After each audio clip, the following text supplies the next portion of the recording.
I don't normally go after individual writers or columnists for specific articles or columns they've written. And when I do, it's nearly always some dumb woke leftist like a Taylor Lorenz or a Charles Blow. People who, in other words, only ever write things that are astoundingly stupid and intellectually indefensible. But John Nolte at Breitbart News, a guy whose work I'd say I normally enjoy, probably more than half the time at any rate, he put out a column earlier today that might be the honest-to-God stupidest thing I have ever read from a conservative writer for a conservative publication. And the background is this. Bernie Moreno, the Senate candidate from Ohio, endorsed by Donald Trump, just won the primary election by a fairly healthy margin. So you know what happens next, because you've seen this movie before.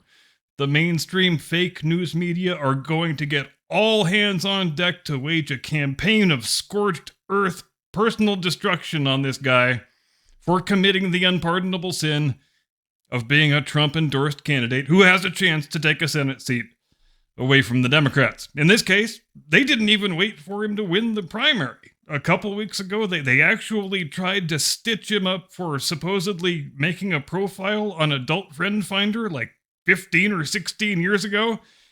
And their evidence was some secondhand remark that some anonymous host says they heard at a party back in 2012 or some shit like that. And how squeaky clean must this dude be if that is all they could come up with for a scandal?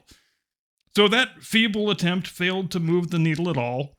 He won the election by just as much as he would have won it by anyway, so it seems like a dead end that they're going to be able to churn up some sort of Bernie Moreno sex scandal. So what's left?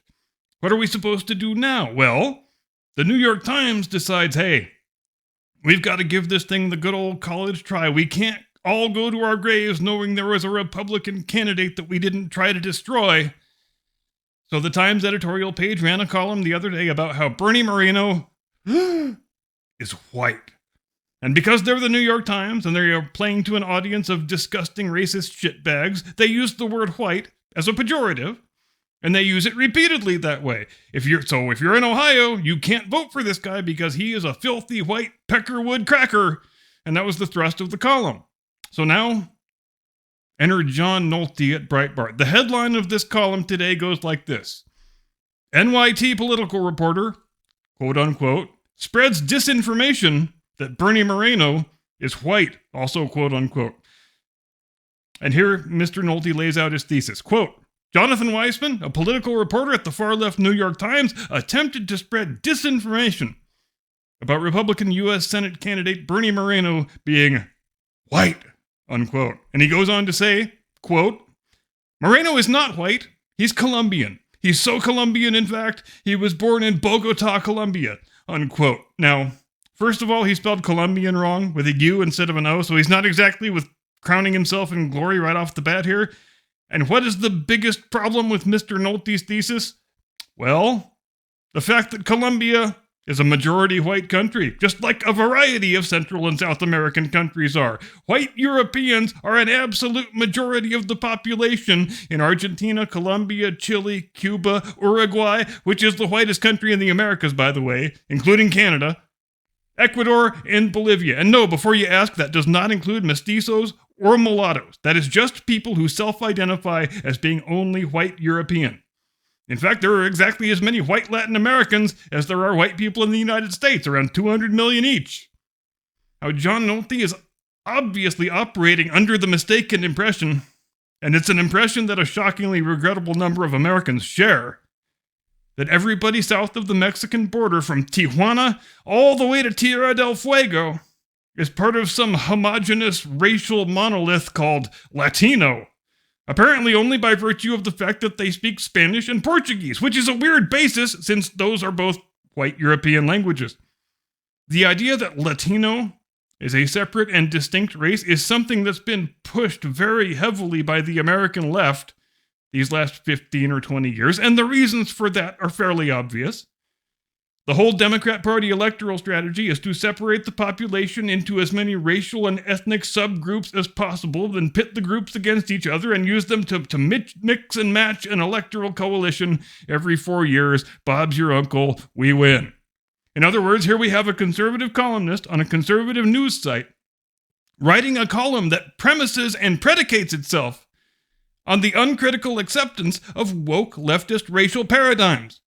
The proper response to the New York Times smearing Bernie Moreno as a white guy is not to deny and refute his whiteness. The proper response is to say, who gives a shit? And how is it that people on the right, even when all of the facts are on their side, still manage to find new and inventive ways of putting the ball in their own net and losing to the damn wokesters? Stuff like this is how. Hit the music, Jim Eagle.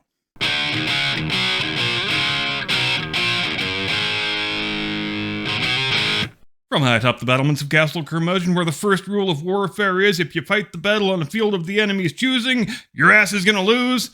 I guess John Nolte never got that memo. Good evening, Mr. and Mrs. America, and all ships at sea. Welcome to the program. I'm your eponymous host and humble servant.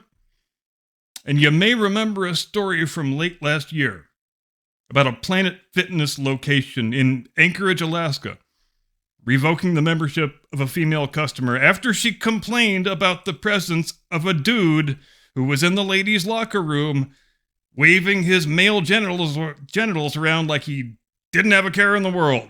And this is how completely insane our society has become in such a very short time. If this had happened, 8 or 10 years ago, never mind 15 or 20, a dude waving his wedding tackle around the ladies' locker room at a fitness club would have been arrested for harassment and indecent exposure. At the very least, he would have been found guilty in a court of law, and the presiding judge would have either sentenced him to a jail term or, again, at the very least, remanded him to the custody of a psychiatric hospital for deviant sex perverts. But today it is the victim who gets punished.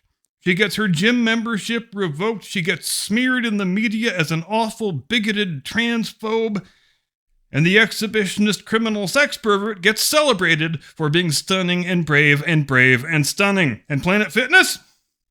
Despite the fact that their company valuation has taken a $400 million hit just in the last 90 days owing to the public backlash over this incident and others like it, as reported earlier today by libs of TikTok, they insist they have done absolutely nothing wrong. Quote, our gender identity non-discrimination policy states that members and guests may use the gym facilities that best align with their sincere self-reported gender identity. The member who posted on social media violated our mobile device policy that prohibits taking photos of individuals in the locker room, which resulted in their membership being terminated. End quote. In other words, because this frightened woman took a picture as evidence that there was a big hulking dude waving his dick all over the ladies' locker room. Because isn't that what you're supposed to do as a crime victim? Don't you gather whatever evidence you can so you can prove the crime was actually committed and you're not just making shit up? She is the criminal. She is the transgressor against social norms, or at least the new social norms that our self-appointed woke overlords are trying so assiduously to ram down on the entire world by sheer brute force. Planet Fitness, if you've ever been to one, you know they make a big show about being a judgment-free zone. And that's really their only rationale here. We like transgenderism. We want to promote transgenderism. We wish to see transgenderism fully normalized, so our customers are prohibited from exercising judgment, in this case, good and proper judgment, regarding the actions of any male sex pervert who claims to be a lady so that he can force unwilling females to gaze upon his wedding tackle because that is how he likes to get his jollies. And they use terms like judgment-free zone, as nearly all woke leftist maniacs do, as if the total absence of judgment is automatically a good and noble and praiseworthy thing. But is it? No, it is not. It's actually quite the opposite of that. When we raise our kids, we spend their whole childhoods trying to teach them to develop and effectively exercise their skills of good judgment. Judgment is how we discern right from wrong. Judgment is how we tell good things and bad things and good people from bad people. If the whole world became a judgment-free zone, there would be nothing separating us from the beasts of the forest. Without judgment, civil society cannot exist. Without judgment, there's no reason to have legal codes. And we sure as hell don't need to have courts and judges for reasons I trust are semantically self-evident. Judgment-free zone, in other words, is just a nice-sounding euphemism for sheer fucking anarchy. But irrespective of the things they say and the dumb slogans they like to shout, do the wacky wokesters actually want every place to be a judgment-free zone? Oh, no, of course they don't. They just want all the judgments in the world to be the judgments that they approve of. And it results in some pretty breathtaking displays of moral incoherence, like when no Democrat in Congress and no fake news performance artist expresses any outrage over a young woman getting dumped in a ditch after having her head bashed in. But they are beside themselves with horror when the President of the United States calls the alleged murderer, correctly, an illegal alien, to the point where he is forced to do a damage control interview wherein he apologizes to the killer for describing him with an unapproved adjective. So what we really have here, when you get right down to it, is a war against every social stigma that existed before, 2010. The social stigmas that were developed over the course of tens of thousands of years, the social stigmas that every society everywhere in the world, irrespective of religion or ethnicity or any damn other thing, used to agree on universally.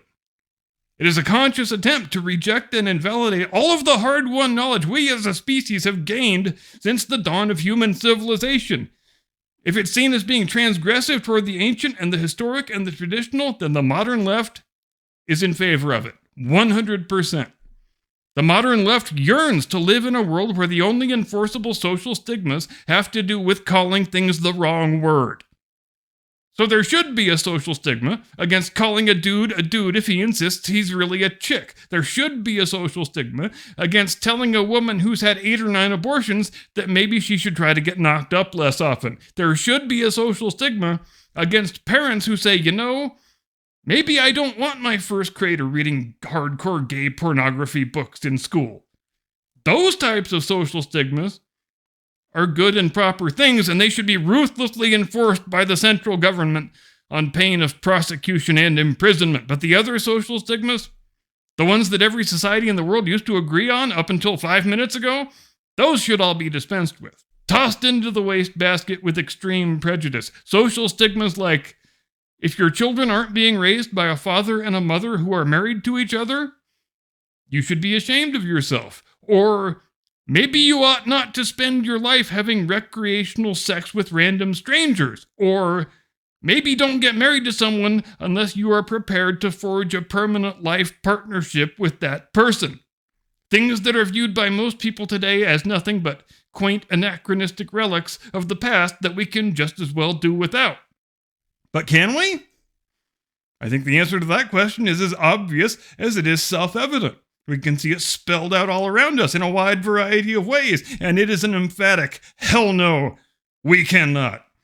If you pose these questions to a modern-day wacky wokester, they won't hesitate to tell you that all those traditional social stigmas were down to the evil patriarchy trying to oppress the rights of women.